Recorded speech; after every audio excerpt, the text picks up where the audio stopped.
Local है ना, load server, this is the load from server. तो यहाँ कर दो ID लोड, ठीक है, मैंने इसका नाम ही क्या दे दिया लोड।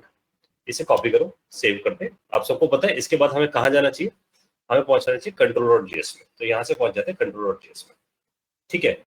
और control.js में जाकर यहाँ से आते हैं बाइंड इवेंट्स पे, ठीक है। तो ये रहा बाइंड इवेंट्स, और यहाँ जाके मैं स्पेसिफाई करता हूँ डॉक्यूमेंट सेम पढ़ना जो हम लिखते आ रहे हैं, डॉक्यूमेंट डॉट क्वेरी सिलेक्टर और क्लिक हमारा हैश ये लोड और इसमें ऐड इवेंट लिस्टर, ये हमने यहाँ लग दिया। ऐड इवेंट लिस्टर एक बार चैट विंडो में इधर कर देते हैं, ऐसे बड़ा कर, ठीक है। ऐड इवेंट लिस्टर हमने लगाया और यहाँ जाके मैं स्पेसिफाई करता हूँ ऐड इवेंट लिस्टर पे एंटर कर देते हैं और यहाँ स्पेसिफाई करते हैं क्लिक, और क्लिक पे बोल देते हैं लोड फ्रॉम डीबी। हमें तो डेटाबेस से लाना है, यानी कि फायरबेस से लेकर आना है।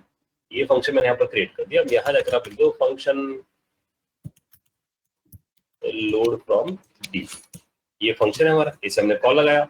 अब जब आप इसे कॉल लगा रहे हो तो आप यहाँ जाके बुला लो जो अभी हमने डेटाबेस में ऑपरेशन बनाया, database operations dot load all records, आप ये लिखो।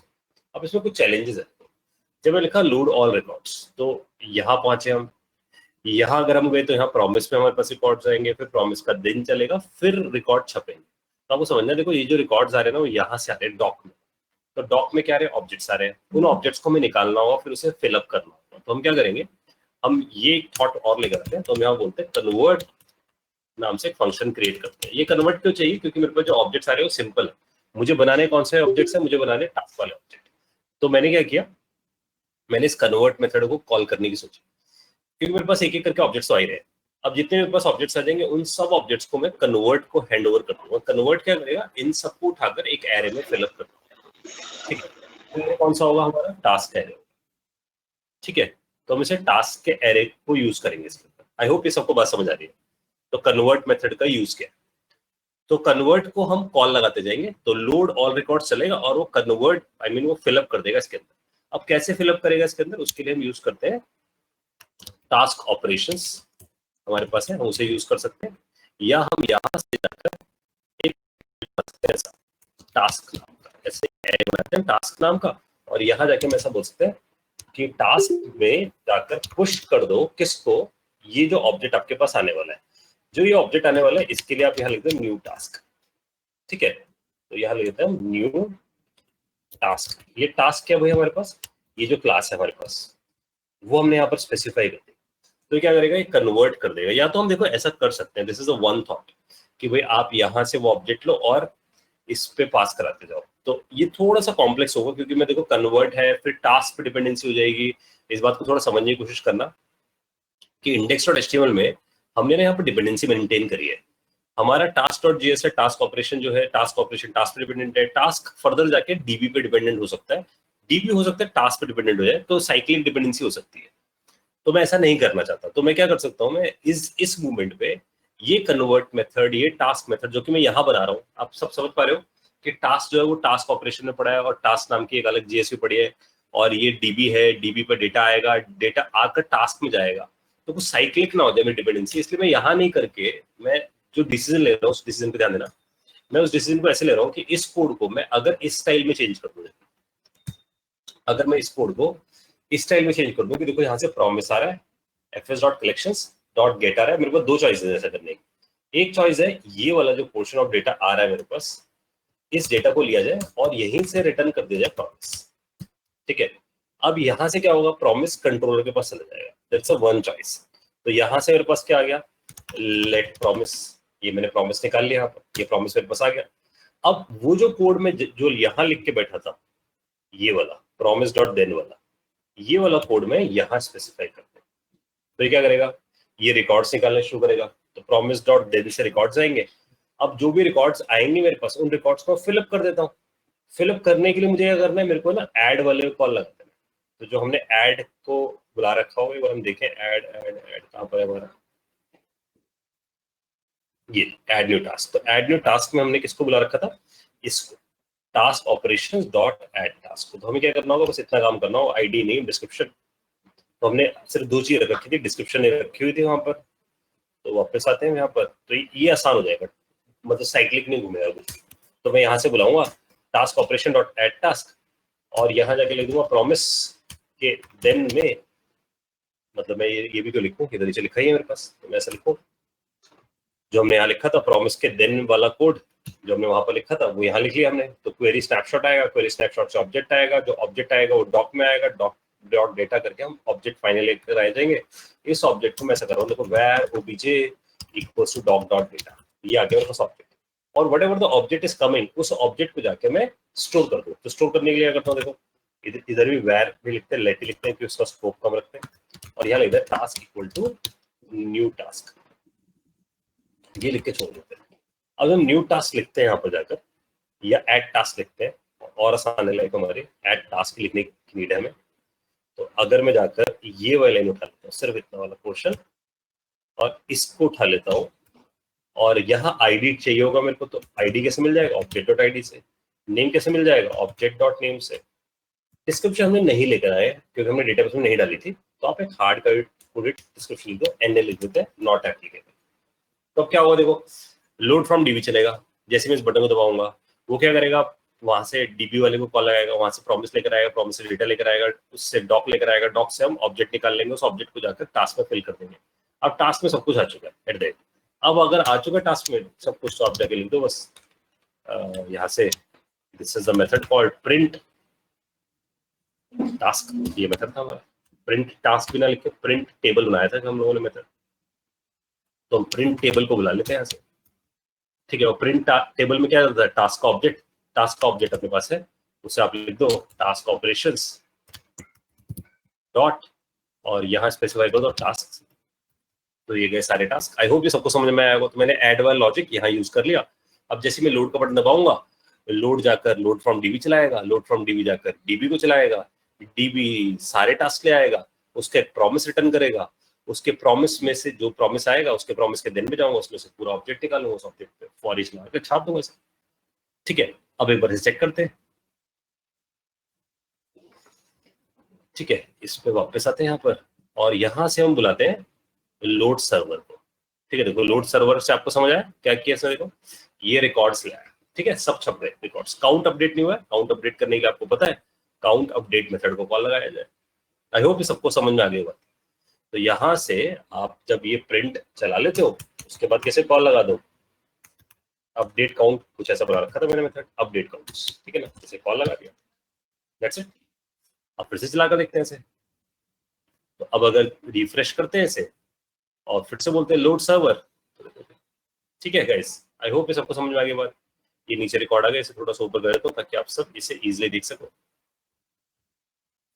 तो ये हमारे फायरबेस चैनल है। तो फायरबेस में हम ऐड भी करना सीख गए थे पिछली क्लास में, और फेच करना भी सीख गए। और फेच करने के भी 2 तरीके सीख गए, क्राइटेरिया लगाकर और सारे रिकॉर्ड्स देकर, ठीक है गाइस। और ये प्री डिफाइन एपीआई है जो हमने इसके एपीआई को देख लिया, ठीक है। ये समझ लेना एक किक स्टार्ट जैसा है कि हमने फायरबेस की किक स्टार्ट ले ली, क्योंकि हमारा मोटो फायरबेस नहीं है, क्योंकि फायरबेस तो बना बनाया है, वरना नोड जेएस सीखने का कोई मतलब ही नहीं है।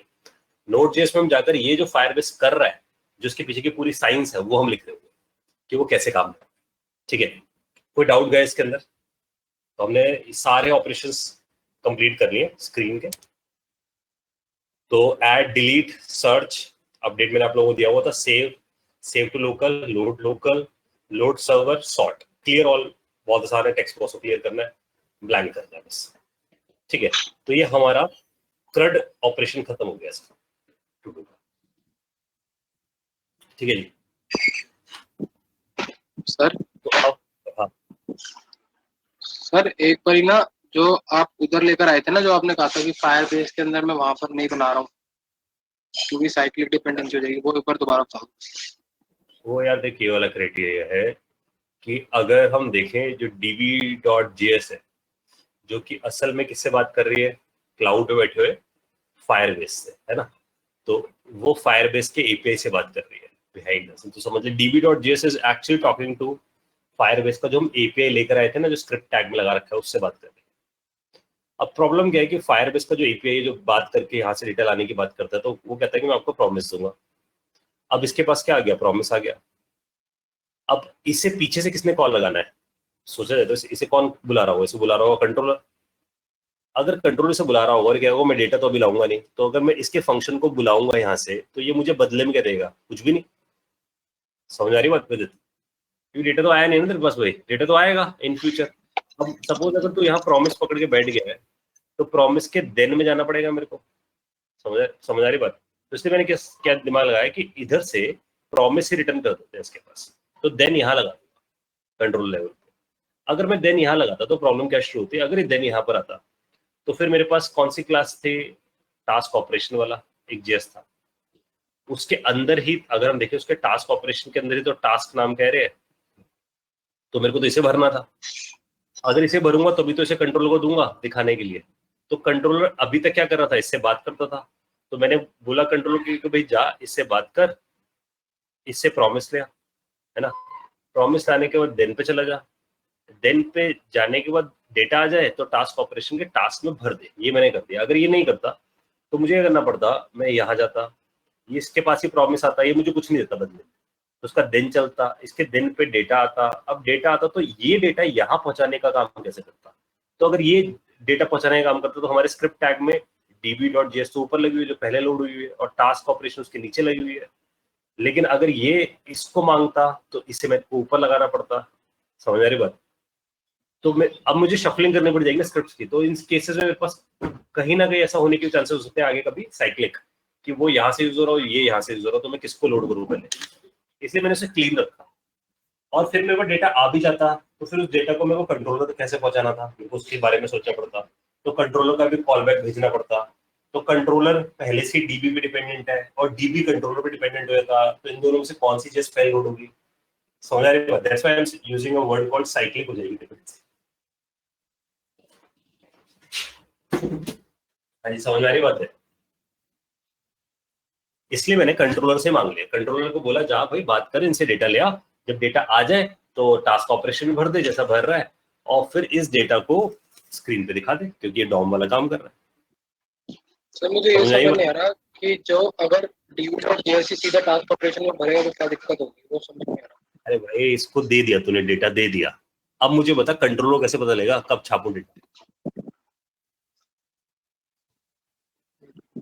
अब कंट्रोलर का फंक्शन भी तो मेरे को उसको पास करना पड़ेगा ना, डीबी को ही।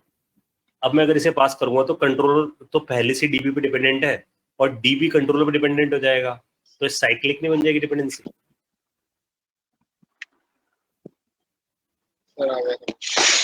समझ आई। इसलिए मैंने वो डिसीजन नहीं लिया। ठीक है, और बड़े प्रोजेक्ट्स में ऐसा होते हैं, साइक्लिक बन जाती है गलती से डिपेंडेंसी, तो वह एक जेस दूसरे पे डिपेंड होती है, दूसरे पहले पे डिपेंड होती है, तो समझ नहीं आता फिर किसको लोड करे पे, और बग्स आने शुरू होते हैं। ठीक है जी, क्लियर है बात यहाँ तक, आगे बढ़े इससे। चलो, और कोई डाउट किसी का इसमें, क्योंकि मैं अब शिफ्ट कर रहा हूँ आपको नोड की तरफ। तो आज हमारा डे 1 है नोड का। ठीक है, और सारी चीजें जो पढ़ी है जावास्क्रिप्ट में उसे याद रखना बहुत जरूरी है, तभी नोड समझ में आएगा अच्छे से। करें शुरू फिर हम नोड, कोई डाउट नहीं है तो।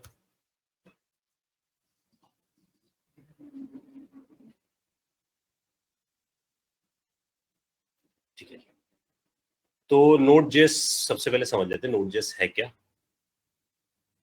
तो जैसे हम Node.js की बात करते हैं तो हमें सबसे पहला वर्ड यूज करना है, इसे डिजाइन किया गया है फॉर बिल्डिंग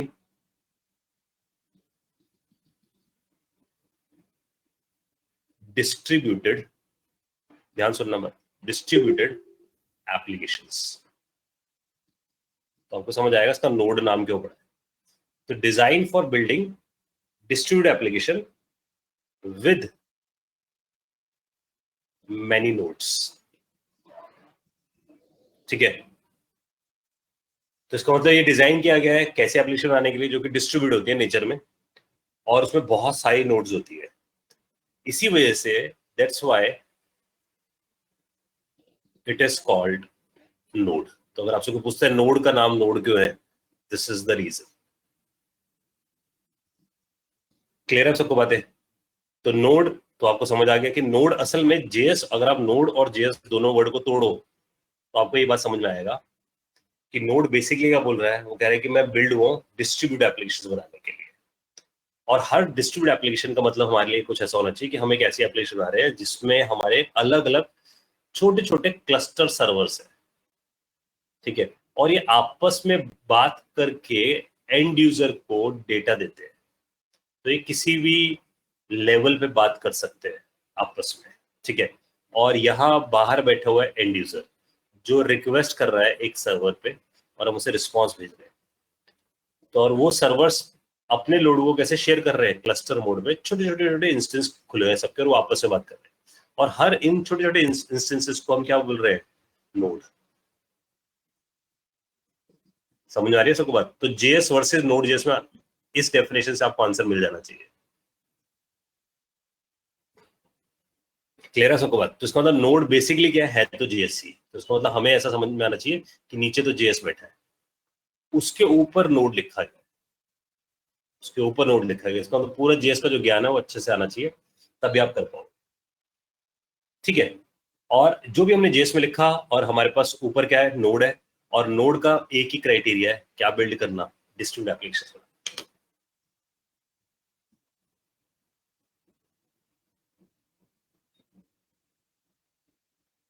बोलो भाई, कोई डाउट इसके अंदर, कोई बात नहीं समझ आई हो किसी को?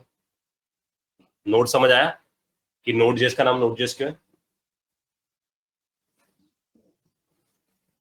डिस्ट्रीब्यूटेड एप्लीकेशन मतलब कि बहुत सारे सर्वर्स होंगे और यूजर रिक्वेस्ट करेगा, मतलब किसी सर्वर पे भी जो आपस में भी बात कर रहे होंगे। प्रैक्टिकली बताता हूँ देखो कहाँ डिस्ट्रीब्यूट की नीड आती है आपके पास। जैसे डिस्ट्रीब्यूट सिस्टम जो आप बिल्ड करते हो, तो ये कुछ इस तरीके से काम करते हैं कि ऐसे समझना कि इसको एक छोटे से एग्जांपल समझते हैं। जैसे हम डोमिनोज का एग्जांपल लेते रहते हैं ना, तो हम एग्जांपल लेते हैं कि मान लो जी डोमिनोज या केएफसी हो गया, या डोमिनोज हो गया, या मैकडी हो गया, ठीक है। तो मैकडी एमसीडी में समझ में ऐसे। तो अब ये सब के सब है मेरे पास अलग अलग वेंडर्स। अब सपोज इसमें से मान लो केएफसी का एग्जांपल लेते हैं कि केएफसी ने जाके अपना पहला स्टोर खोला। अब उसने अगर पहला स्टोर खोला होगा तो बहुत सारे लोगों को पता चला और बहुत सारे लोग इसकी शॉप पे आना शुरू हुए। अब शॉप पे आने शुरू हो गए तो यहाँ इस शॉप पे बहुत सारी बड़ी क्यू लगनी शुरू हो गई, क्योंकि ये शॉप कैटर नहीं कर पा रही इतनी सारी रिक्वेस्ट को, क्योंकि रिक्वेस्ट बहुत सारी आ रही है।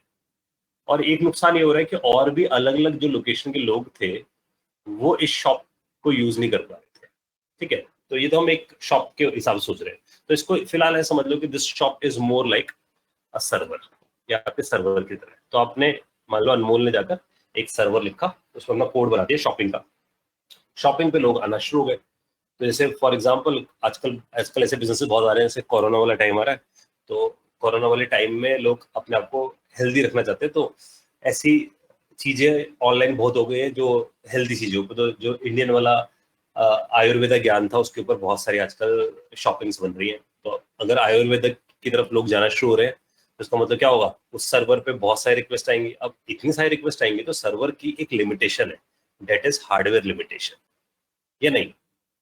एक मशीन की लिमिटेशन है ना, आप कितनी एप्लीकेशन खोल सकते हो, कितने रिक्वेस्ट टेक केयर कर सकते हो, तो दैट्स एन हार्डवेयर लिमिटेशन। तो आप क्या करोगे, आपको पता है कितनी रिक्वेस्ट बढ़ रही है, मेरे पास 10,000 यूजर आ रहे हैं या फिर मेरे पास 1 लाख हो जाएंगे यूजर्स, तो एक सर्वर तो कैटर कर नहीं सकता। तो मैं क्या करूंगा, मैं अपने एप्लीकेशन डिस्ट्रीब्यूट कर दूंगा। तो मैं डिस्ट्रीब्यूट कैसे कर सकता हूँ, बिजनेस वाइज कर सकता हूँ।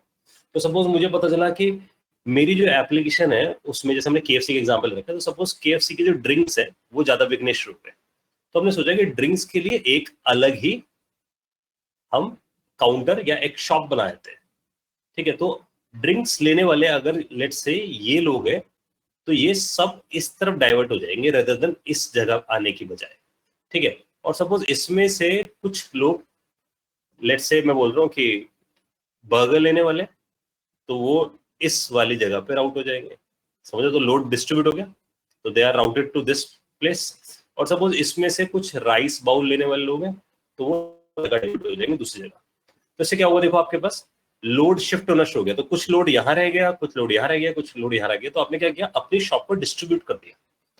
तो इन रियलिटी हम लोग क्या करते हैं, हम अपनी एप्लीकेशन को ऐसे डिजाइन करते हैं। तो मान लो हमने एक शॉपिंग बनाई है तो हमें लग रहा है कि शॉपिंग में मोबाइल्स पे यूजेस बहुत आ रहे हैं, तो मोबाइल के लिए हमने एक एरिया बना दिया जहाँ पर मोबाइल्स ही बिकेंगे। तो इसका मतलब जितने भी यूजर्स मोबाइल पे रिक्वेस्ट करेंगे वो सब इसी जगह आना शुरू हो जाएंगे, ठीक है। और हमें लगा कि ऐसे ही एलईडीज भी बिक रहे हैं, तो एलईडीज के लिए भी हमने लोड को शिफ्ट कर दिया। तो अगर आप ध्यान से देखो तो हमने क्या किया, लोड को डिस्ट्रीब्यूट कर दिया, या फिर हमने ऐसा सोचा कि मोबाइल और एलईडी ये दोनों के दोनों एक सर्वर बैठे हैं, लेकिन ये सिर्फ बायर्स के लिए है सर्वर, लेकिन मैंने एक डिवीजन और खोल दिया सेलर्स के लिए, तो सेलर्स का एक अलग सर्वर बना दिया, ठीक है। तो लोड कहाँ डिस्ट्रीब्यूट हो रहा है, कुछ इस जगह कुछ इस जगह, सब एक जगह नहीं आ रहा। तो इसका मतलब हमने क्या किया, अपने एप्लीकेशन में डिस्ट्रीब्यूटेड बना दिया। आई होप अनमोल ये बात समझ में आई है कि डिस्ट्रीब्यूट का असल में मतलब क्या है, कि हमें क्यों करना पड़ता है डिस्ट्रीब्यूटेड। जब हमारी एप्लीकेशन बहुत लार्ज है इसलिए हम उसे डिस्ट्रीब्यूट करते हैं, इसलिए हर वो डिस्ट्रीब्यूटेड जो हम यहाँ देख रहे हैं वो एक्टिंग लाइक अ सर्वर, और फिर हम उनके बीच में कम्युनिकेट करा देते हैं, ठीक है गाइस। देखो और कोई डाउट इसके अंदर? सर हाँ जी। सर डिस्ट्रीब्यूट करने का मतलब ये हो गया ना, सपोज कि फ्लिपकार्ट जो है वो लॉगिन भी करवाता है, बाय भी करवाता है, व्यू भी करवाता है। तो इसका मतलब ये है ना, क्योंकि हम एक तरह से हम फ्लिपकार्ट का अगर बैकएंड लिखें सर उसमें सारी फंक्शनैलिटी उसकी लिखेंगे, तो हम उसकी सारी फंक्शनैलिटी को मतलब 2 या 3 सिस्टम में तोड़ देंगे। जैसे लॉगिन वाले बहुत ज्यादा है तो लॉगिन वाला एक अलग हार्डवेयर पे चला गया, इसका मतलब यही है ना यही कि इसका मतलब है कि हमने फंक्शनैलिटी वाइज मशीन्स बिल्ड कर दी हैं। तभी जो मैंने एग्जांपल लिया कि बर्गर की एक फंक्शनैलिटी हो गई, वहां पर लोड ज्यादा बढ़ रहा था तो हमने उसे अलग ही कर दिया बिल्कुल उस डिवीजन में। सर ताकि ओवरऑल ये एक ही एप्लीकेशन होगी, मतलब बस छोटे छोटे टुकड़ों में टूटी होगी। बस तो समझो है तो एक ही बड़ा सिस्टम, लेकिन वो इतना बड़ा सिस्टम है कि उस पर लोड नहीं हैंडल हो पा रहा एक मशीन पे, दैट्स व्हाई वी डिस्ट्रीब्यूटेड। और आजकल यही तो हो रहा है अगर आप ध्यान से समझो तो, जितनी भी दुनिया की एप्लीकेशंस आप बड़ी देख रहे हो सब के सब डिस्ट्रीब्यूट बैठे हैं, कोई भी ऐसी जगह नहीं चल रही कि एक जगह सब कुछ रख दिया है, ऐसी मशीन्स बनी नहीं सकती हैं, ठीक है। तो हार्डवेयर वाइज वो लैक कर जाता है। उसके लिए सबसे बेस्ट एग्जांपल आप AWS सुन रहे हो आजकल, AWS यही तो कर रहा है, वो आपको इतनी सारी मशीन दे देता है और आप डिप्लॉय कर देते हो अपनी नीड के बेसिस पे। और AWS बिल्कुल वैसा है जैसा बिजली का बिल आता है, जितना यूज करोगे उतना बिल आएगा, इसका मतलब जितनी नोड्स बढ़ेंगी उतना बिल जनरेट होगा। क्लियर है सबको बात? हाँ जी, आगे बढ़ जाओ, उससे बोलो। बेस है बिल्कुल, इसे अच्छे से समझो, अगर ये बेस क्लियर होगा तो ही आप नोट समझ पाओगे असल में है क्या। और जहां तक जेएस की बात थी वो तो सिर्फ लैंग्वेज ज्ञान था, अब है वेब डेवलपमेंट, क्योंकि अब हम इसके ऊपर डेवलप कर रहे होंगे चीजों को, ठीक है। तो आगे बढ़ रहा हूँ मैं इस पे। तो अब हम बात कर रहे हैं, यहाँ तक अगर हमें समझ में आ गई बात, तो हम देख रहे हैं कि नोड जेएस जो इंटरनली बना हुआ है वो है कैसे। तो हम यहाँ बात समझते हैं कि हाउ नोड, यानी कि जो हमारे पास नोड है वो इंटरनली कैसे स्ट्रक्चर्ड है, इंटरनली उन्होंने क्या स्ट्रक्चरिंग करी है इसके अंदर, ठीक है। तो उसका इंटरनल स्ट्रक्चर समझने के लिए हमें समझना है कि सबसे ऊपर जो बैठा हुआ है जो हम लोग लिखेंगे अपने कोड में, that is the JS code. इसका मतलब इसकी जो लैंग्वेज है दैट इज जेएस, ठीक है। और फिर इसके अगर हम नीचे जाए तो इसके नीचे बैठा होगा पूरा नोड जेएस का सिस्टम। तो इसलिए हम लोगों ने इतने जो दिन लगाए हैं जेएस सीखने में वो बहुत जेन्युइन लगाया है ताकि हमें पूरा ग्राउंड समझ आ जाए। तो हम जो भी नोड जेएस में लिखेंगे तो इसका मतलब आपको समझना चाहिए कि हमारी जो फाइलें होंगी उन वो ऐसी होंगी a.js, b.js, इसका नाम बना के रहे हैं सिर्फ जेएस फाइल्स, ऐसा नहीं है कि a.node है b.node ऐसा कुछ नहीं है, तो हम बना रहे हैं जेएस। अब जब हम जेएस यूज कर रहे हैं तो आपको ऐसा समझना है कि इसके इनसाइड हमारे पास क्या पड़ा है, इसके इनसाइड मतलब इसके नीचे वाली जो लेयर है दैट इज नोड.js, ठीक है। अब ऐसा समझना है कि यहाँ आप प्योर 100% जेएस लिख रहे हो, लेकिन किसको यूज करके, यूजिंग नोड एपीआईज। आप किसको यूज कर रहे हो, नोड के एपीआईज को यूज कर रहे हो। अब जब नोड के एपीआईज की बात करते हैं यहाँ पर, तो नोड के एपीआईज का मतलब है कि इन लोगों ने अपने खुद के एपीआई बना के छोड़ रखे। उन एपीआईज के अंदर अगर हम बात करें कि उन एपीआईज के अंदर क्या मिलता है, तो एग्जांपल के लिए समझना, इसको मैं कलर चेंज करता हूँ उसका, तो समझना ऐसे एपीआईज होंगे HTTP, FS, OS, path, URL, ऐसे ना एपीआईज होंगे बहुत सारे इसके इनसाइड। तो ऐसे बहुत सारे एपीआई बना के बैठे हैं पहले से। अब अगर ये बात समझिए तो बिल्कुल ऐसे सी के अंदर हैश इंक्लूड स्टूडियो.h है, ponyo.h है, graphics.h है, math.h है, वो सब बने हुए। ऐसे इसके पास भी अपने खुद के पैकेजेस बने हुए हैं छोटे छोटे, HTTP, FS। तो HTTP मतलब है अगर आपको सर्वर बनाना तो HTTP यूज करो, FS फाइल हैंडलिंग के लिए, ऑपरेटिंग सिस्टम के लिए, पाथ के लिए, URL के लिए, सबके इन्होंने ऐसे छोटे छोटे पैकेजेस बनाकर छोड़ दिए। आई होप यहाँ तक बात समझ में आ गई। तो JS जाकर किसे यूज करेगा, इन APIs को यूज करेगा। अब जब इस APIs के अंदर जाते हैं तो ये क्या करता है, इसे इंटरनली डिस्ट्रीब्यूट कर देता है दो चीजों के अंदर। तो इंटरनली वो कहता है कि देखो जो भी आपने कोड लिखा है वो जो जब ये चलेगा नोड, मतलब पूरा कोड Node.js के साथ मिक्स होके, तो वो चलेगा किसके थ्रू, वो चलेगा V8 के थ्रू। तो इसका मतलब यहाँ हमारे पास होगा V8 इंजन, ठीक है, जो हमारे पूरे कोड को चलाएगा। ठीक है, तो जब हम V8 इंजन की तरफ जाएंगे तो ऐसा समझना कि V8 इंजन कुछ इस तरीके से लिखा गया है। इसका रेशियो है 30% ये जावास्क्रिप्ट पे बेस्ड है, 70% ये इंटरनली C++ में लिखा हुआ है। ठीक है, तो ये बेसिकली क्या कर रहा है, ये V8 इंजन क्यों चाहिए था हमें, क्योंकि हमें ना जितना भी कोड चलाना है वो तो मशीन पे चलाना है। तो मशीन पे जो लो लेवल पे कोड लिखा होगा 70% C++ में लिखा होगा और 30% ये JS समझता है V8 इंजन। तो V8 इंजन असल में हमारे JS के कोड को एग्जीक्यूट करने के लिए, उसके साथ साथ वो किसे यूज करेगा, वो एक और चीज को यूज करता है, ये है libUB। ठीक है, ये libUB जो है वो असल में है क्या, वो C और C++ की ओपन सोर्स लाइब्रेरी है। ठीक है, तो बिल्कुल ओपन सोर्स एक लाइब्रेरी बिल्ड करी हुई है किसी ने, और इसका पर्पस क्या है, ये एक्सेस करता है इंटरनली OS की चीजों। तो जब भी हमें OS की चीजें हैंडल करनी है, जैसे कि FS यूज करना है, तो FS यहीं से यूज होगा क्योंकि फाइल हैंडलिंग है। नेटवर्किंग जब भी होगी वो भी इसी से होगी।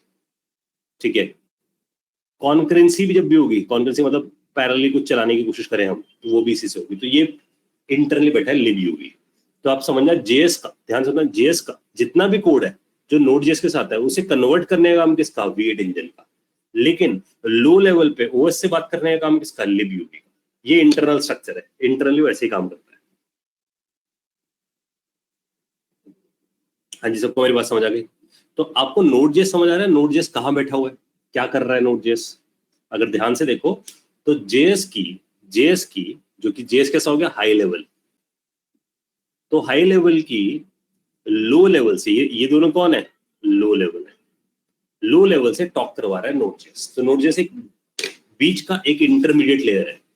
तो एक पूरा इन्वायरमेंट है, इसलिए वर्ड यूज कर रहा हूँ कि Node.js को हम सिर्फ लैंग्वेज नहीं बोल सकते, it is a complete run time environment है। ठीक है, जैसे कि JDK मिलता है जावा में, तो it's a run time environment. इस रन टाइम इन्वायरमेंट का पर्पस है कि you will write some high level code and it is get converted into the low level code by using a Node.js। बोलो भाई, कोई doubt इसके अंदर।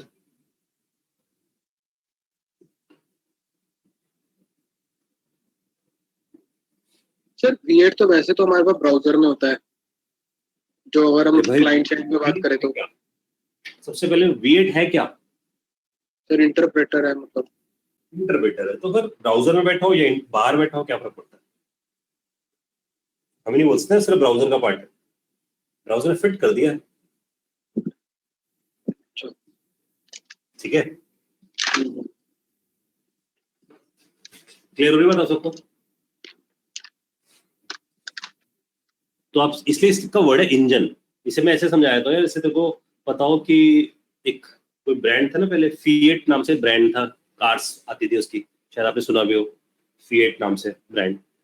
तो पहले पुराने जमाने में बहुत कार्स आती थी और कुछ आई भी थी इसकी कार्स, लेकिन इंडिया में खास चली नहीं। लेकिन मारुति की जितनी भी कार्स आती है ना, उसमें जो इंजन होता है most of the time fiat का होता है। ठीक है, लेकिन बिकता किसका ब्रांड है, मारुति का। तो आप समझना ऐसी ब्राउजर है, ब्राउजर के अंदर जो इंजन बैठा है वो कौन बैठा है, V8 इंजन।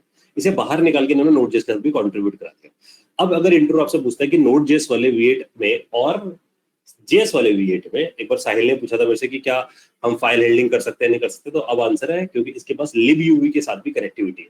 तो Node.js के पास जो कैपेबिलिटी है वो V8 से तो बात करता है ताकि वो JS के कोड को लो लेवल में कन्वर्ट कर सके, लेकिन साथ में अगर वो फाइल हैंडलिंग करना चाहता है, नेटवर्किंग करना चाहता है, कॉन्करेंसी करना चाहता है, लेकिन लो लेवल कॉल्स करना चाहता है, OS से बात कराना चाहता है, तो वो इंटरनली इसे यूज कर रहा है libUB। तो libUB क्लाइंट साइड पे नहीं है हमारे पास, ठीक है। तो ये Node.js का प्लस है।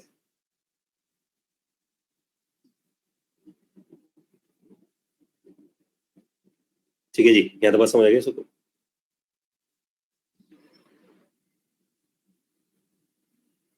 आगे बढ़ जाओ उससे। अच्छा, अब थोड़ा सा और डीप लेते हैं इसके अंदर, एक लेवल और जाते हैं। तो मैं लिख रहा हूँ यहाँ पर कि हम थोड़ा सा डीप और जाते हैं इसमें समझने के लिए। तो Node.js क्या कह रहा है? वो कह रहा है कि जो भी तुम कोड लिखते हो, तो तुम तो JS कोड लिख रहे हो, तो जो भी हमने जावास्क्रिप्ट कोड लिखा उसको सेव कर दिया मान लो जी a.js के नाम से। अब a.js के बाद हमने जाकर किसको चला दिया? हम लोगों ने चला दिया यहाँ पर से नोड और फाइल का नाम। तो अगर हम ये कमांड चलाएंगे तो नोड कंपाइल, इसका मतलब इंटरप्रेट करते हैं, कंपाइल वर्ड यूज करूंगा, इंटरनली कंपाइलर। तो क्या करेगा? अगर जो भी आप नोड फाइल नेम लिखोगे, मैं जाकर क्या करूंगा? इसको चलाना शुरू कर दूंगा। जब मैं इसे चलाना शुरू करूंगा तो कहता है कि मैं असल में क्या करता हूँ, जब भी मैं चलता हूँ तो Node.js जो है हमारे पास है उसके इनसाइड एक फोल्डर है जिसका नाम है lib।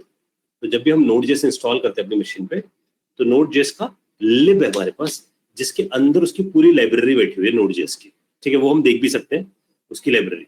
तो अगर आप सिर्फ ऐसा करते हो, ये देखो, या तो अपनी मशीन पे आप नोड इंस्टॉल करोगे तो आपको दिखेगा। अभी हम अभी इंस्टॉलेशन नहीं बताइए, तो आप क्या कर सकते हो, आप यहाँ सर्च मार लो गिट नोड, ठीक है।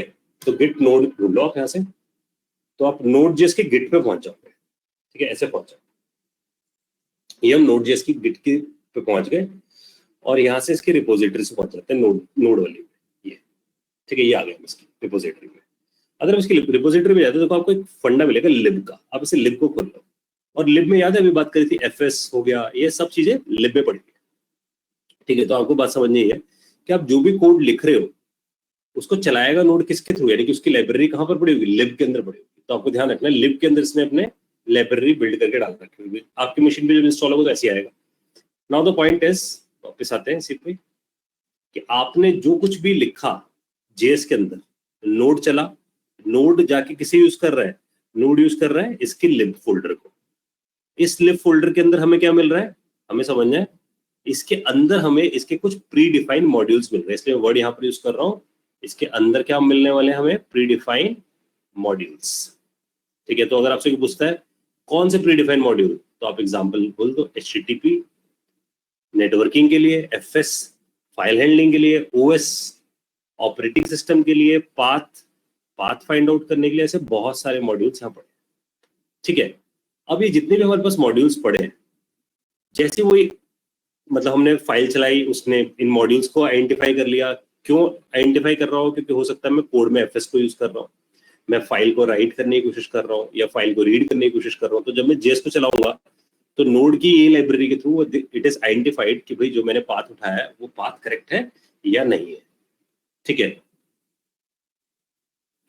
ठीक है। तो जैसे विदित ने मुझसे पूछा क्या जावा में जैसे बिन होता है, वहां पर बिन में कमांड्स तो होती हैं, बिन में कमांड्स होती हैं, लेकिन वहां पर भी एक लिब होता है जावा के अंदर भी। अगर जाके देखोगे ना तो वहां पर हमारी जार्स पड़ी हुई है जावा के अंदर, या हमारी लिब में ये मॉड्यूल्स पड़े हैं, वहां पर ही लिब है, यहाँ पर ही लिब है। जो बिन होता है that is for the commands, तो वहां जावा सी है, जावा कमांड होती है, तो यहाँ पर भी बिन मिलेगा हमें जिसमें नोड की कमांड होगी। तो ये वाली जो कमांड मिलेगी ये बिन में मिलेगी, ठीक है, लेकिन जो लाइब्रेरीज मिलेंगी वो लिब में मिलेंगे हमेशा। आई होप गाइस ये क्लियर है सबको। अब इसके आगे जाते हैं। तो इसके आगे जब वो आइडेंटिफाई कर लेता है तो बेसिकली क्या करता है, वो कहता है कि मैं यहां से जाकर सबसे पहले इंटीग्रेशन करता हूं किसके साथ? V8 के साथ। तो मैं V8 से क्या करूंगा, ध्यान देना, V8 से मैं ये आइडेंटिफाई कर लूंगा कि कौन कौन सा JS वाला कोड है। जो JS वाला कोड है उसे मेरे को किस में कन्वर्ट करना है? मैं कन्वर्ट करना चाहता हूँ इसे किसमें? C++ में। तो ये समझना, ये जो कन्वर्जन होगी JS के कोड की किसमें? C++ में, ये V8 करना शुरू करेगा। तो मैं यहाँ लिख रहा हूँ कन्वर्ट JS टू C++, ये ब्रिजिंग ये बनाएगा हमारे पास, ठीक है। तो अब इससे क्या होगा, ये पूरा कन्वर्ट हो जाएगा। जब ये पूरा कन्वर्ट होगा तो मैं थोड़ा सा और डीप में जाना चाहता हूँ। तो देखो हम यहाँ से इसके बैक करते हैं, तो लिब हमने देखा था। अब अगर आप इसका SRC खोल लेते हो, SRC फोल्डर, तो इसके जो SRC के इनसाइड है, तो आपको यहाँ दिखेगा देखो .h, इसका मतलब समझ आ गया कि पूरा C++ का कोड यहाँ पड़ा है। अब ये वाला जो पोर्शन है इसे यूज किया जाएगा। तो आप समझना कि अगर हम इस डायग्राम वाइज देखें तो लिब से इसने ये वाली इंफॉर्मेशन तो निकाल ली।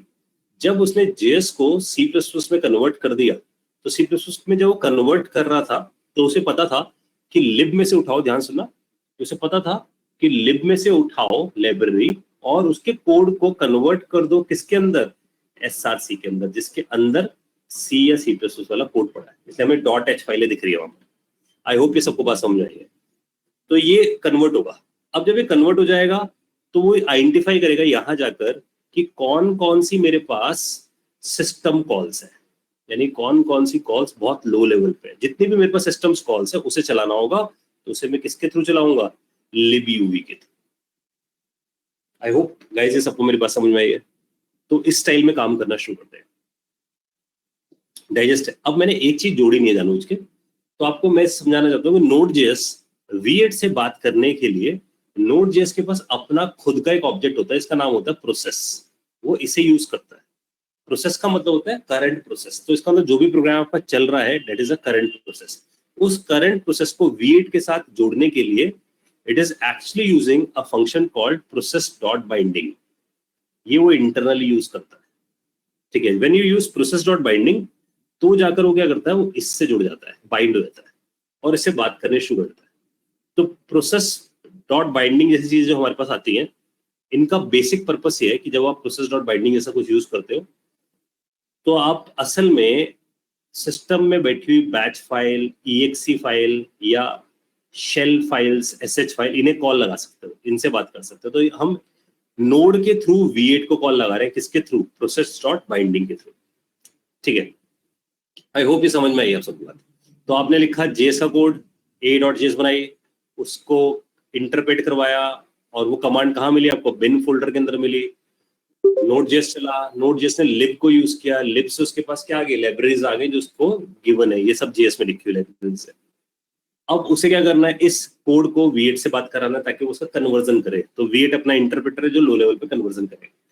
तो नोड जाके इंटरनली एक फंक्शन कॉल लगाता है दैट इज कॉल्ड process.binding और V8 से बाइंड हो जाता है और आपकी जेएस को हैंड ओवर कर देता है। जेएस सी प्लस प्लस में कन्वर्ट होती है, सी प्लस प्लस में जो कन्वर्ट होती है तो कन्वर्ट होने के लिए वो क्या करता है, जेएस वाला पोर्शन लिब में से उठाता है और सी प्लस प्लस वाला पोर्शन एसआरसी में से उठा लेता है, तो कन्वर्जन कर देता है। कन्वर्जन करके वो सिस्टम कॉल्स किसको हैंड ओवर कर देता है, libUV को, और libUV सिस्टम कॉल को हैंडल करना शुरू कर देता है। आई होप ये सबको समझ आ गया। ये पूरा इंटरनल आर्किटेक्चर है कि कैसे Node.js काम कर रहा है। हाँ जी, कोई डाउट इसके अंदर, सबको समझ में आ रही है बात? सर एक बार थोड़ा सा बता देना बीच में। अच्छा देखो, क्या मिस हो गया था आपका, क्या हो रहा? सर बीच में ये वाली चीज समझ में नहीं आई, ये जो मतलब process.binding। अच्छा देखो, ये समझ आ गया कि हमने सोर्स फाइल बताई है अपनी, यहाँ से जैसा सी में करते हो सोर्स फाइल बनाते हो, फिर जब सोर्स फाइल को आप चलाओगे नोड के थ्रू तो वो लिब से अपनी सारी लाइब्रेरीज आइडेंटिफाई कर लेगा। तो इसका मतलब अगर आपको ऐसा सिंटैक्स लिख रहे हो जो लिब में नहीं मिल रहा तो एरर मार देगा, तो लिब में से वो आइडेंटिफाई कर लेगा। अब वो क्या करना चाहता है, देखो उसे ये तो बदल गया कि मेरे को इसे जेएस का कोड भी पता चल चुका है और नोड का कोड भी पता चल चुका है। अब इसे क्या करना है, इस कोड को लो लेवल में कन्वर्ट करना है ना, तो ध्यान देना उसे किसे में कन्वर्ट करना है, लो लेवल में कन्वर्ट करना है। लो लेवल में कन्वर्ट करने का काम किसका है, लो लेवल में कन्वर्ट करने का काम है V8 का। अब ये करवाने के लिए आप क्या कर रहे हो, process.binding को यूज कर रहे हो। तो प्रोसेस का मतलब पहले समझ लो कि प्रोसेस का मतलब होता है, जैसे कि अभी मेरी मशीन में पेंट ब्रश जो चल रहा है वाला, ये प्रोसेस है। अगर मेरी मशीन में VS कोड चल रहा है तो वो एक प्रोसेस है।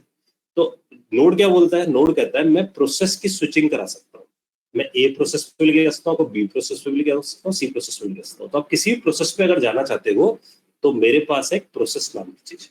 तो ABC क्या हो गए, AB को मान लो VS कोड पे जाना चाहते हो, नोटपैड पे जाना चाहते हो आप, ठीक है, या क्रोम पे जाना चाहते हो आप, these all are the processes. तो नोड के पास एक प्रोसेस नाम का प्री डिफाइंड ऑब्जेक्ट है जिसके थ्रू आप किसी प्रोसेस पे जा सकते हो। आई होप ये बात समझ में आ रही है। तो हमने क्या किया, इसके थ्रू process.binding के थ्रू हमने किसे कॉल लगवा दिया, V8। तो मैं आपको इंटरनल बातें समझा रहा हूँ कि नोड V8, क्योंकि नोड अलग प्रोसेस है, V8 अलग प्रोसेस है, how these two process are communicating, that is because of this process.binding के थ्रू। और प्रोसेस डॉट बाइंडिंग कहता है मैं batch file, EXE file, SH file in सबको कॉल लगा सकता हूँ। तो अगर आप ध्यान से देखो तो MS वर्ड या एक्सेल या नोटपैड या कैलकुलेटर या क्रोम, ये सब EXE फाइल्स आपके पास, आप उन्हें कॉल लगा सकते हो। तो आपने एक प्रोसेस से दूसरे प्रोसेस की बात करा दी, इस प्रोसेस ने अपना डेटा यानी कि अपना JS नोड इसको हैंड ओवर कर दिया, इसने जाकर क्या किया, इसे लो लेवल में कन्वर्ट कर दिया और सिस्टम कॉल्स के लिए किसको कॉल लगा दिया, libUB। समझ में आई बात? Yes sir. ठीक है जी। सर ये जो V8 है ये नोड के इंटरनल नहीं है?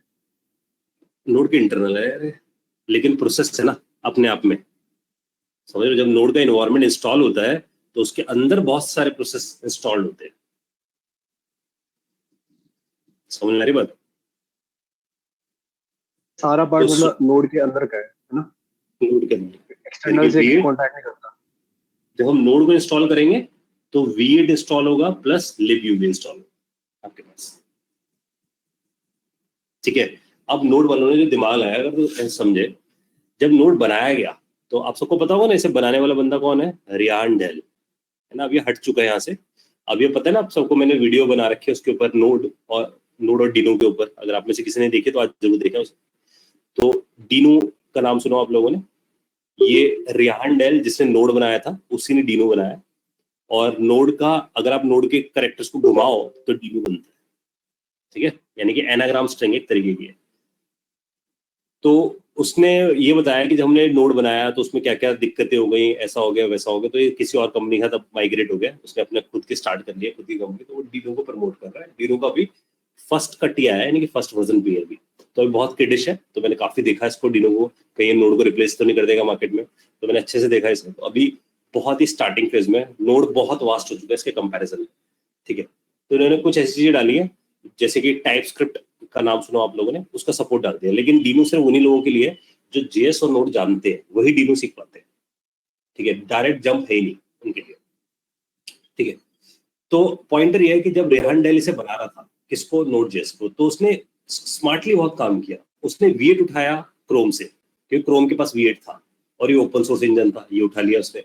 libUB बहुत पुरानी लाइब्रेरी है भाई, ये नोड के साथ नहीं आई, ये बहुत पहले से है मार्केट में। तो उसने libUB को उठा लिया। तो समझो ना, उसने खुद के लिए क्या लिखा, सिर्फ ये लाइब्रेरीज। समझ में आ रही है सबको मेरी बात? इसलिए उसने इंटीग्रेट कर दिया। तो इसलिए मैंने बोला कि नोड जो है ना, एक रन टाइम एनवायरनमेंट है। ठीक है, उस एनवायरनमेंट के अंदर इतनी सारी चीजें। क्लैरिटी है सबको?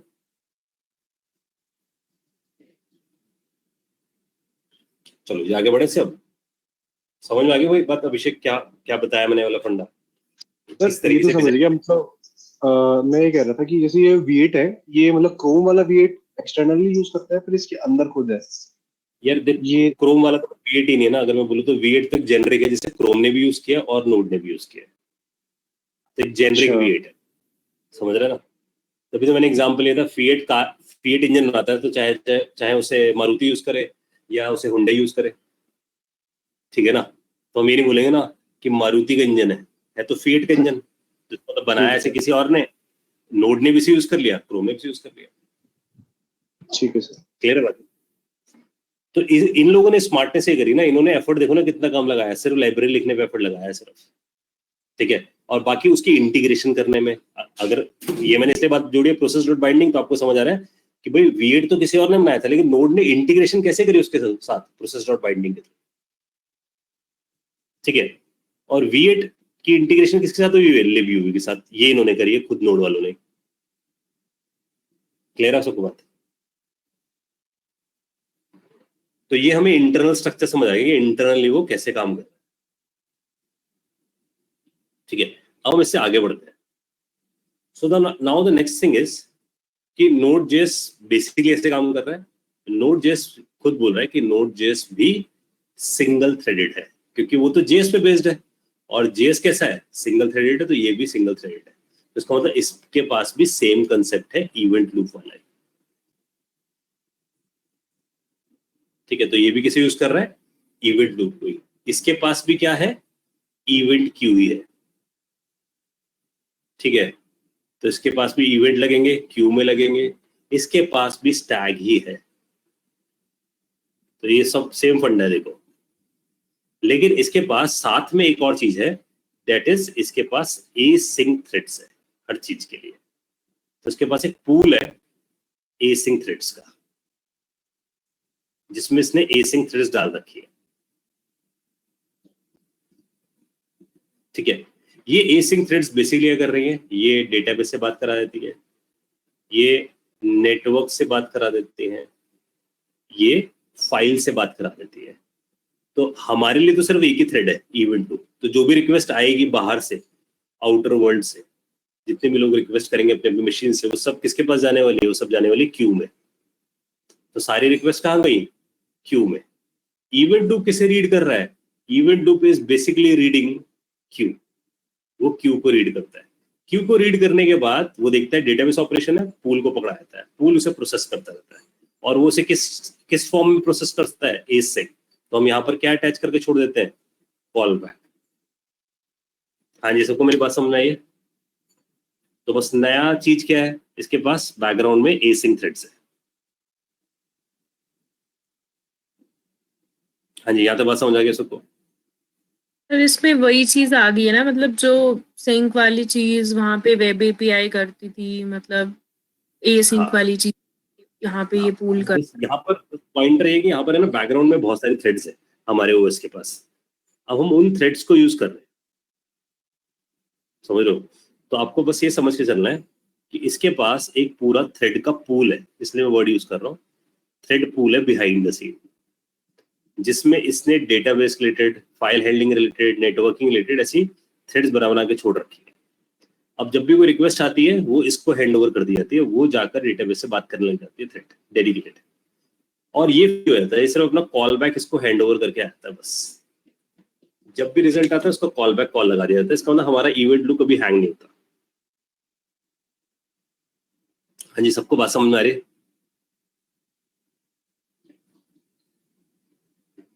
अब ये जो थ्रेड है, इनको हम एक वर्ड और जोड़ लेते हैं। ये जो थ्रेड है ना, ये बड़ी लो लेवल थ्रेड्स है, ये आपको समझ से चलना है। इसलिए I am using a word called low level threads. ठीक है, लो लेवल थ्रेड्स का मतलब है सीधा सीधा कि ये सारी थ्रेड्स किस में बनाई गई हैं, libUV में। क्योंकि मैंने आपको सब बताया था अभी भी कि भाई जितने भी लो लेवल टास्क होंगे उसे कौन हैंडल करेगा, libUV। By default size of this pool 4 thread का होता है, जो 4 थ्रेड बाय डिफॉल्ट होती है इस पूल के अंदर। ठीक है, लेकिन आप इसे बड़ा और घटा सकते हो अपनी नीड के हिसाब से। यहाँ तो बताओ, कोई डाउट? अरे पर क्या कहते हैं, पर फंक्शन पर थ्रेड होती है ना, मतलब जैसे डीबी का है तो डीबी के लिए एक हो गई। भाई जावा ज्ञान है, यहाँ बता रहा तो जावा ज्ञान है, पर फंक्शन तो होती नहीं कभी भी थ्रेड। नहीं सर, मतलब मैं समझा नहीं, मैं मतलब मैं पर ऑपरेशन की बात कर रहा हूँ। जैसे डीबी के लिए एक अलग थ्रेड होगी, नेटवर्किंग के लिए अलग थ्रेड होगी, फाइल हैंडलिंग के लिए अलग थ्रेड होगी। मैं ये बोल रहा हूँ सर, मैं वो वाला नहीं कह रहा। फंक्शन वाइज नहीं होगी, मतलब कि हम बोले ठीक है फंक्शन मतलब लेकिन सर, फंक्शन में वो वाला नहीं कह रहा, जैसे जो एक्चुअल फंक्शन हम प्रोग्रामिंग में बनाते हैं, पर फंक्शन को मतलब एक डीबी एक तरह से एक फंक्शन हो गया ना, डेटाबेस ऑपरेशन बोल सकते हैं कि हर ऑपरेशन के लिए हमारे पास अलग अलग थ्रेड्स।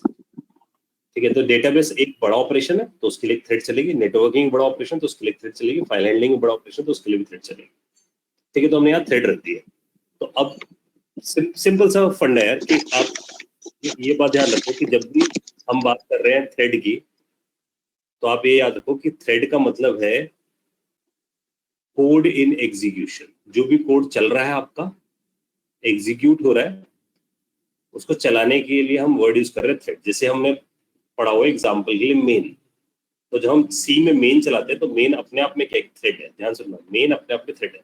मेन जाके ए को कॉल लगाता है, बी को कॉल लगाता है, सी को कॉल लगाता है, डजंट मैटर, वो तो फंक्शन कॉलिंग है, लेकिन मेन अपने आप में एक थ्रेड है। ठीक है, तो ऐसा समझ लेना इवेंट लूप भी अपने आप में एक थ्रेड है। अब अगर हम डेटाबेस की बात करें तो डेटाबेस के लिए एक थ्रेड एलोकेट की गई है, फाइल हैंडलिंग के लिए थ्रेड एलोकेट करी गई है। अब वो जो थ्रेड्स बैठी हैं वो सब बैकग्राउंड थ्रेड्स है। तो वो 4 थ्रेड्स इन्होंने बिड़ा के छोड़ दी। और पूछा ईश्वर ने पूल क्या होता है, यार पूल का मतलब होता है कि जहां पर इकट्ठे सारी थ्रेड्स बैठी हैं एक जगह पे। जैसे हम क्लासरूम में बैठे हैं, मान लो जी अभी हम 27 लोग क्लासरूम में बैठे, तो हम बोल सकते हैं ये पूल है हमारा जिसमें 27 लोग बैठे हैं। समझ आ रही बात आप लोगों को? तो ऐसा है फंडा।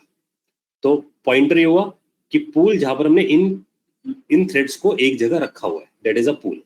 तो इसी जगह, क्योंकि जहां पर बहुत सारे थ्रेड्स आ गए, उस जगह को हमने क्या नाम दे दिया कि ये थ्रेड पूल है, ठीक है। और मैंने साथ साथ बोला कि जो थ्रेड पूल है ये बहुत लो लेवल है, सी और सी प्लस प्लस में लिखा हुआ पूल है। तो ये बेसिकली libUV का पूल है, और ये बिकॉज लो लेवल है तो ये सारे ऐसे ऑपरेशन करेगा जैसे कि डेटाबेस से रीड कराना वाला ऑपरेशन, ठीक है, या फाइल हैंडलिंग वाला ऑपरेशन, ठीक है, ऐसे ऑपरेशन करेगा। तो जैसे पूछा ऐश्वर्य कि थ्रेड अलग अलग वर्क करेगा, बिल्कुल हर थ्रेड अलग अलग काम कर रहा है यार। डेटाबेस से डेटाबेस वाला काम कर रहा है, फाइल हैंडलिंग वाला फाइल हैंडलिंग वाला काम कर रहा है, तो ये सब अलग अलग बिजी है। ये समझ लो थ्रेड को आप ऐसा इमेज बना सकते हो आप सब लोग कि थ्रेड आपके लिए एक वर्कर की तरह है। तो आप थ्रेड बोलो या वर्कर बोलो, इंडस्ट्री इस बात को समझती है, ठीक है। तो इसका मतलब आपने इस वर्कर को क्या देनी है, इस वर्कर को आपको जॉब देनी है। जॉब क्या है, जहां वही डेटाबेस में काम करके। अब जब वो डेटाबेस में काम कर रहा होगा तो वर्कर एक ही काम कर सकता है ना, दो काम कैसे कर लेगा घंटे। तो जब ये अपना टास्क कंप्लीट करके आ जाएगा तब ऐसा हो सकता है या तो दूसरी थ्रेड भी हमारे पास हो, दो वर्कर हो हमारे पास। तो अगर हमारे दो वर्कर हो तो अलग जॉब कर रहा होगा, ठीक है। तो हमने सोचा अगर हमने दो वर्कर हायर कर लिया अपने पास, तो हम इन दो वर्कर का असल में क्या बना के बैठ गए, एक पूल। तो समझ लो pool is more like office, जिसमें हमने दो वर्कर्स अपॉइंट कर दिया। अब हम ऑफिस में कितने लोग अपॉइंट करेंगे ये डिपेंड होगा हमारे पास कितनी जॉब्स है। ये आंसर है कि कितनी नंबर ऑफ जॉब्स है मेरे पास। तो अगर मेरे पास जॉब्स बहुत ज्यादा है तो मैं वर्कर्स बढ़ाता जाऊंगा, अपने ऑफिस को बड़ा करता जाऊंगा, ठीक है। तो यहाँ मैं किसके बेसिस पे देखूंगा, बेस्ड ऑन हार्डवेयर कॉस्ट, कि मेरे पास हार्डवेयर कैसा है, मेरे पास ऑपरेशंस कितने हैं। इसलिए मैंने आपको समझाया कि बाय डिफॉल्ट जो साइज है वो कितना है, 4 थ्रेड का। आप इसे बढ़ा सकते हो, घटा भी सकते हो। देखो डाउट है कोई गाइस इसके अंदर, फायदा समझ आ रहा है कि अगर नोड पे काम नहीं कर रहे होते, बाकी किसी प्रोग्रामिंग में कर रहे होते तो क्या होता इसकी जगह।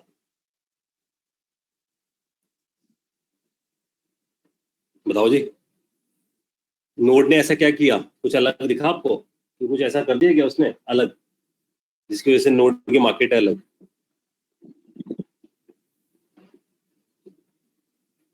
कुछ तो बताओ यार। फिर ब्लॉक नहीं हाँ रखा, यार, हैं, ब्लॉक नहीं रखा सर, रिक्वेस्ट हाँ, एक हैंडलिंग तो था। लॉक था क्योंकि कॉल लगाया उसे और बोला भाई अपना काम करता रहे, मैं यहाँ फ्री हूँ हमेशा। रिक्वेस्ट इवन हैंडलिंग फ्री है पावर हो गई तो सर, हाँ, रिक्वेस्ट हैंडलिंग में सर ज्यादा जान आ गई पहले से। रिक्वेस्ट हैंडलिंग में ज्यादा जान आ गई क्योंकि अब कुछ ऐसा होना शुरू हुआ। अगर आप इसे देखना शुरू करो कि हमारे पास एक सर्वर है, ठीक है, जो मान लो हमने नोड पे यूज करा है, तो हमारा नोड यहाँ चल रहा है। ये समझ लो ये आउटर वर्ल्ड है जहां पर लोग बैठे हैं बहुत सारे, जो इंटरनेट पे रिक्वेस्ट कर रहे हैं हमारे सर्वर पे आने के लिए।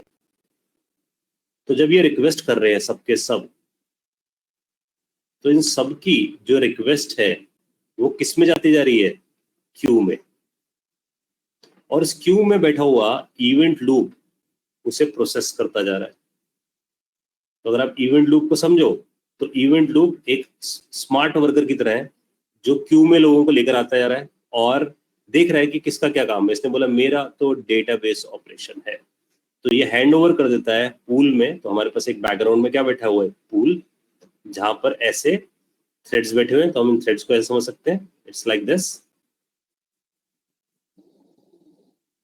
ठीक है। यानी कि ये वर्कर्स है, हमने इसको हैंड ओवर किया और इसे बोला भाई जा अपना डेटाबेस वाला ऑपरेशन कर। अब ये फ्री हो गया तो इसने क्या किया, उसी मोमेंट में दूसरी रिक्वेस्ट ले ली क्यू में से, दूसरी रिक्वेस्ट को हैंड ओवर कर दिया दूसरे को। फिर तीसरी रिक्वेस्ट आई किसी और को हैंड ओवर कर दिया। फिर चौथी रिक्वेस्ट आई तो किसी और को हैंड ओवर कर दिया। समझ रहे हो। तो ये वाली जितने भी हमारे पास ऑपरेशन हुए जो कि बहुत ही लो लेवल ऑपरेशंस है, इसे हैंडल करने के लिए हमने libUV का पूल यूज कर लिया, ठीक है। अगर हम किसी और प्रोग्राम में बैठे होते तो वो क्या करता, वो कहता जितनी रिक्वेस्ट आती जाएंगी मैं उतने यहाँ पर इवेंट लूप जैसे बनाता जाऊंगा। समझ रहे हो, वो ऐसा करते रहते हैं जावा .NET ये सब। तो जितने रिक्वेस्ट उतने इवेंट लूप जैसी थ्रेड्स, और पीछे तो है ही थ्रेड्स, तो डबल बनाते हैं वो थ्रेड्स। ये ऐसा नहीं करते क्योंकि ये क्या करता है, it is just taking the request, hand it over और कहता है कॉल बैक लगा के आया। तो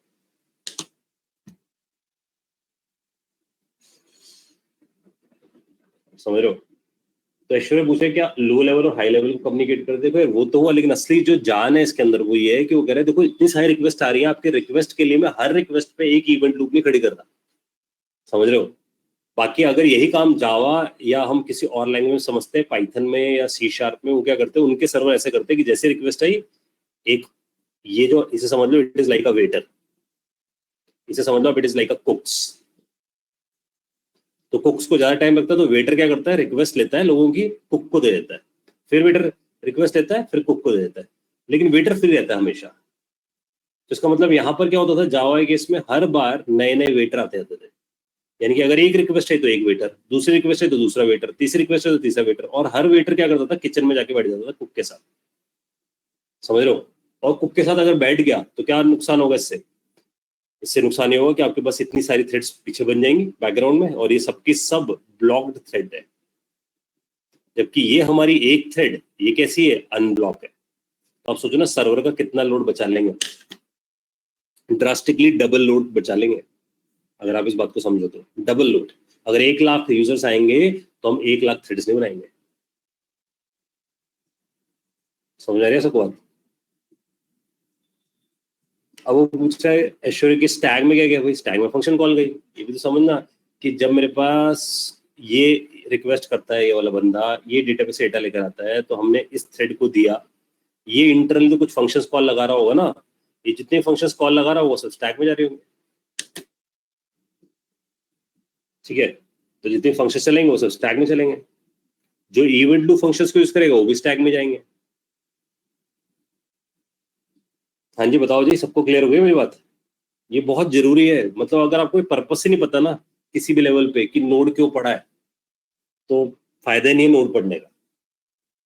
क्लियर है सबको बात? तो ये आप सबको बहुत अच्छे से क्लियर होना चाहिए कि भाई नोड का असल में एडवांटेज क्या है, तभी तो आप ये डिसीजन ले पाओगे आगे चल के कि हमें एप्लीकेशन, ये वाली एप्लीकेशन नोड में बनानी चाहिए या नहीं बनानी चाहिए। एंड सर अगर जैसे 1000 यूजर एक साथ रिक्वेस्ट करते हैं तो मतलब ये जो सिंगल थ्रेड है ये कैसे वर्क करता है? एक एक करके जाते हैं फिर इकट्ठे सबको भेज देते हैं? फिर से बोल, क्या कह रहे हैं? अगर जैसे 1000 यूजर्स एक ही टाइम पे रिक्वेस्ट करते हैं। हाँ तो सीधा है ना यार, फिर तो ये सवाल का जवाब मैं बहुत पहले दे चुका हूँ। उसका आंसर क्या है, अगर बहुत सारे यूजर बढ़ गए तुम्हारे पास तो किस आर्किटेक्चर पे जाओ? नहीं सर ये तो वो तो तभी होगा ना जब ये तो बहुत ज्यादा यूजर्स बढ़ जाते हैं। मैं वैसे उससे कम 1000 यूजर इकट्ठे आना इज वेरी वेरी ह्यूज। सोचना एक बार, एक पल के लिए सोच कि अगर तेरी वेबसाइट मान लो जाएगा बेदो, पैसे आना शुरू हो जाएगा, तूने अगर कोई ऐसी वेबसाइट लिख दी जिसमें 1000 यूजर एक साथ आते हैं, तो सोचो जरा कि फ्रैक्शन ऑफ सेकंड पे कंप्यूटर काम करता है ना, और वो सब कॉन्करेंट है। इसको मतलब मिली सेकंड, नैनो सेकंड में 1000 यूजर आ रहे हैं तेरे पास।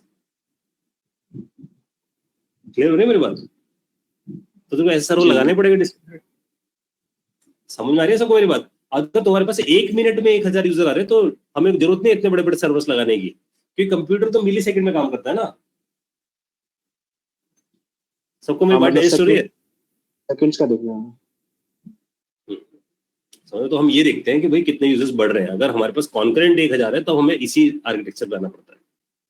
तब भी आप देखो ना, तब भी तो लोड कम है, क्योंकि आपने असल में क्या किया, 5-6 वेटर्स बढ़ा दिए आपने, हर रिक्वेस्ट पे वेटर तो रखा ना।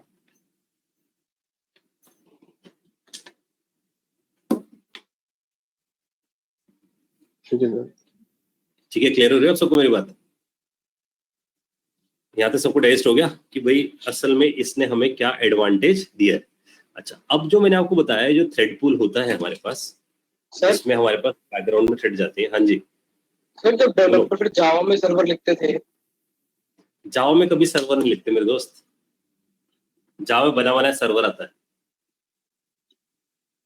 अच्छा, ठीक है, वहां टॉमकैट नाम से सर्वर होता है जो कि ऑलरेडी इनबिल्ड है, सिर्फ वहां पर हम कॉम्पोनेंट लिखते हैं, उस कॉम्पोनेंट को डिप्लॉय कर देते हैं। तो वो सर फिर रिक्वेस्ट ब्लॉक नहीं करता, वो भी ऐसे नॉन ब्लॉकिंग मोड पे काम करता है। वो तो नॉन ब्लॉकिंग मतलब समझ ले, जावा का तो स्टाइल ही है, मल्टी थ्रेडेड है वो, पर रिक्वेस्ट पर थ्रेड बनाता है। इसमें बड़ा खाता होगा तो बहुत नुकसान करता होगा जब वो बैकएंड में, क्योंकि जावा में बैकएंड लिखा जाता है ना। हाँ, लेकिन जावा इसलिए हम जावा को दोष ना देना, हम तो दोष दें मल्टी थ्रेडिंग जिन्होंने बनाई थी जिस टाइम पे, लेकिन वो बनी उस पर्पस के लिए नहीं थी, यूज इस पर्पस के लिए हो गई गलती से। समझ आई बात? तो आप ये नहीं बोल सकते कि सिर्फ जावा ही है, तो सी शार्प भी है उसमें शामिल, पाइथन भी उसमें शामिल है, वो सब ऐसे काम कर रहे हैं। लेकिन नोड ने एक एंगल ये निकाला कि इसे एसिंक क्यों नहीं कर देते इस टास्क को, लेकिन वो मल्टी थ्रेडिंग में जरूरी है। अभी जो मैंने वेटर वाला एग्जांपल लिया आप लोगों के साथ, अब ध्यान दो, आप किसी रेस्टोरेंट में गए हो, वो वेटर आप क्या कर रहा है, वो आपकी रिक्वेस्ट लेता है और कुक को बोल देता है भाई जाओ बनाओ, और फिर दूसरे की रिक्वेस्ट लेता है। लेकिन कुछ रेस्टोरेंट में तो ऐसा भी होता है ना कि आप गए, आपको एक वेटर असाइन हो जाता है, समझ रहे हो, और वो वेटर क्या करता है, वो ध्यान रखता है कि आपको कौन सी मील सर्व करनी है पहले, और वो एंड तक रहता है आपके पास। तो अगर हम इस स्टाइल में काम करना चाहते हैं तो तब तो ये वाला स्टाइल बेकार हो गया ना हमारे लिए। समझ में आ रही है विदित बात? इसका मतलब क्या हुआ कि अगर मेरे पास रिक्वेस्ट आती है और उस थ्रेड को मैं बोलता हूँ कि तू जाकर भाई कैलकुलेशन करके आ, तब मुझे क्या करना पड़ेगा, मुझे मल्टी थ्रेडिंग पे जाना पड़ेगा। तो इसका मतलब अगर मेरी कोई एप्लीकेशन में हाईली सीपीयू पावर ज्यादा यूज होगी, कैलकुलेशन ज्यादा यूज होंगी, तो मुझे नोड से नहीं बनाऊंगा, तब मैं जावा या सी शार्प ऐसी चीजें यूज करूंगा। लेकिन कोई एप्लीकेशन जिसमें रीड राइट बहुत एक्सटेंसिव होगा, वहां मैं नोड यूज करूंगा। डाइजेस्ट है बात है? तो इसका मतलब मैं ऐसा नहीं बोल सकता ना वो वाला जो आर्किटेक्चर था वो खराब था, वो किसी और जगह बहुत बेस्ट फिट है और ये किसी और जगह बेस्ट फिट है। तो ये मेरा सवाल सब लोगों से, भाई सब पहले मुझे ये कंफर्मेशन दे दे, क्या हमें ये वाली बात समझ में आ गई है कि इंटरनली नोड कैसे काम कर रहा है? ये कुक्स वाला फंडा समझ आ गया है, libUV का लो लेवल का पूल समझ आ गया है, इवेंट लूप में एक ही वेटर है, ये बात समझ में आ गई है, ठीक है, रिक्वेस्ट वो कैसे ले रहा है इस क्यू के थ्रू, ये वाली बात समझ में आ गई है। ये इंपॉर्टेंट है, अगर ये सब समझ में आ गया सबको तो मतलब हम बिल्कुल ट्रैक पे। तो हमें एटलीस्ट कल को कोई हमसे बोलता है कि भाई नोड क्यों पड़ा था, आपका आंसर है क्यों पड़ा था। और ये समझना इनिशियल इंटरव्यू में यही बात चलेगी आपके साथ, ये जो मैंने जितने डायग्राम्स खींचे हैं ये सब पूछे जाएंगे आपसे अच्छे से। अगर आप ये बताया तो मैं बता रहा हूँ कि आप क्लैरिटी मिल जाएगी। बहुत सारे लोगों को तो ये पता ही नहीं है कि नोड.जेएस क्यों पड़ा है जी, नोड.जेएस इसका नाम नोड.जेएस ही क्यों है, समझ रहे हो। बहुतों को पता ही नहीं है कि हाँ भाई पीछे भी थ्रेड्स बनी होती है, बहुतों को पता ही नहीं कि अंदर libUV पड़ा है वो क्या कर रहा है, समझ रहे हो, अंदर वो सिस्टम कैसे काम कर रहा है। ये सब मैंने आपको इंटरनल सब समझा दिया है कि वो कैसे कैसे काम करके आ रहा है, ठीक है जी। और अब बात आ रही थी कि इसके पास बाय डिफॉल्ट कितने थ्रेड्स हैं, 4 थ्रेड्स हैं। आप इसको मैनिपुलेट करके आ सकते हो। तो मैंने आपको बताया था एक ऑब्जेक्ट है, इसका नाम है प्रोसेस, ये प्री डिफाइंड ऑब्जेक्ट है, ग्लोबल ऑब्जेक्ट है, ऐसे विंडो नहीं था अपना ग्लोबल, ऐसे यहाँ पर प्रोसेस ग्लोबल है, और उसके अंदर .env नाम से होता है, env का मतलब होता है इन्वायरमेंट। उसके अंदर आप सेट करके आ सकते हो थ्रेड पूल का साइज। तो आप यहाँ सेट करके आ सकते हो थ्रेड पूल साइज, तो ये थ्रेड पूल अंडरस्कोर साइज। अब आप कितनी थ्रेड रखना चाहते हो आप यहाँ लिख दो, आपने लिख दिया 100, तो आपके सिस्टम में बैकग्राउंड में कितनी थ्रेड बैठ जाएंगी, 100, ठीक है जी। समझ में आ रही है बात आप सबको? तो आप अपने नीड के हिसाब से थ्रेड्स बढ़ा और घटा सकते हो। सर एक बार वीडियो स्ट्रीमिंग वाला एग्जांपल भी दे दो, मतलब जैसे 10 लोग वीडियो स्ट्रीम कर रहे हैं तो तब कैसे वर्क करता होगा ये? देखिए वीडियो स्ट्रीमिंग में हम जाएंगे थोड़ा लेट, क्योंकि वीडियो स्ट्रीमिंग में जो हमें लग रहा है ना कि हम 10 लोगों को वीडियो स्ट्रीम कर रहे हैं उठाकर, तो उसके लिए ना ऐसा समझ कि ध्यान सुनना भाई इसका क्वेश्चन पे ना, क्योंकि हम बहुत आगे जाके बातें समझ पाएंगे। हम जब अभी वेब बनाने की बात कर रहे हैं तो हम वेब बना रहे हैं किसके ऊपर, HTTP प्रोटोकॉल यूज करके या HTTPS प्रोटोकॉल यूज करके। आप में से कोई जानता है कि HTTP प्रोटोकॉल की कैरेक्टरिस्टिक्स क्या है? ये तो सबको पता है, हाइपर टेक्स्ट प्रोटोकॉल है। मेरा क्वेश्चन है इसकी कैरेक्टरिस्टिक्स क्या है इस प्रोटोकॉल की, किसी को पता है कि HTTP प्रोटोकॉल जो बनाया गया है वो कनेक्शन लेस प्रोटोकॉल है? ये सुना आप में से किसी ने? है ना, साहिल ने बताया ऐसे पोर्ट 80 पर रन होता है, बढ़िया। लेकिन ये वाली बात सुनी आप लोगों ने, कनेक्शन लेस प्रोटोकॉल है ना। साहिल ने बताया कि स्टेटलेस भी है, तो सेकंड पॉइंट स्टेटलेस है इसका। तो कनेक्शन लेस का मतलब ये होता है कि भाई आपने रिक्वेस्ट भेजी, पूरा वेब ऐसे ही चल रहा है अगर ध्यान दोगे, आपने रिक्वेस्ट भेजी, रिस्पॉन्स आया और कनेक्शन कट। ऐसा होता है नहीं होता? आप किसी वेबसाइट को खोलते हो देखो जरा, अगर हम किसी वेबसाइट को खोलते हैं यहाँ पर, जैसे मान लो ये गिट खोल रखा है हमने, क्या इस वक्त कनेक्शन बिल्ड है या नहीं है? तो मुझे सोच के बताएं। क्या अगर यहाँ पर से कोई इस रीडमी फाइल में चेंज कर देता है, या मैं कोड डालता हूँ आपके गिट पे, आपको वो कोड, अगर आप उस पेज को 3 दिन तक खोले रखो, रिफ्रेश मत करो, क्या आपको वो चेंजेस दिख जाएंगे या नहीं? नहीं। बताओ यार, नहीं दिखेंगे। इसका मतलब क्या हो चुका है? कनेक्शन कट चुका है उससे। लेकिन हमें रिफ्रेश करना पड़ता है, देन वो अगर ध्यान से देखो तो गोल गोल घूमता है, दोबारा से सब चीजें लेकर आता है। That is the property of HTTP protocol. तो कनेक्शनलेस है, साथ में क्या है? स्टेटलेस है। तो हम पहले ऐसे ही पढ़ने वाले हैं। अब जो क्वेश्चन पूछा है ना अभिषेक ने, वो है कनेक्शन ओरिएंटेड बनाना। तो हम इसी को क्या बनाएंगे? कनेक्शन ओरिएंटेड बनाएंगे। कनेक्शन ओरिएंटेड का मतलब है कनेक्शन स्टैब्लिश रहे, जैसे कि TCP IP में होता है, आपने सुना होगा प्रोटोकॉल। ये कनेक्शन ओरिएंटेड है, कनेक्शन कटता नहीं है इसके अंदर, ठीक है। तो हम उसे कनेक्शन ओरिएंटेड बनाएंगे। तो इसका मतलब जब चैट बनाएंगे तब कनेक्शन ओरिएंटेड पे खेलेंगे, जब स्ट्रीमिंग करेंगे वीडियोस की तब कनेक्शन ओरिएंटेड पे खेलेंगे।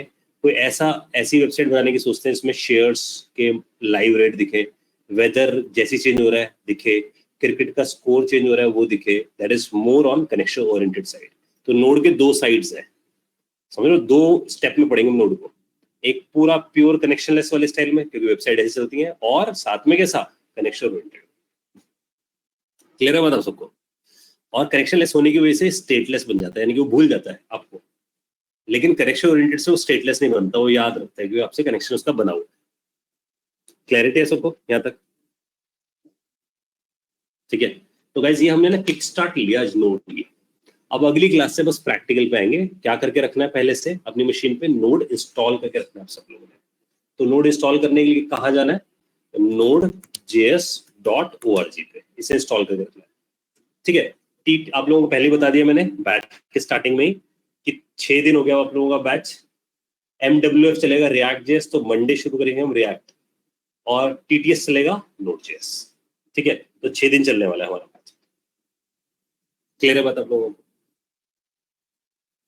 तो React छोटा है कंपैरेटिवली नोड के, नोड बड़ा है, नोड में काफी टाइम लगता है क्योंकि सर्वर साइड पे ज्यादा कोड होता है compare to front end side पे, ठीक है।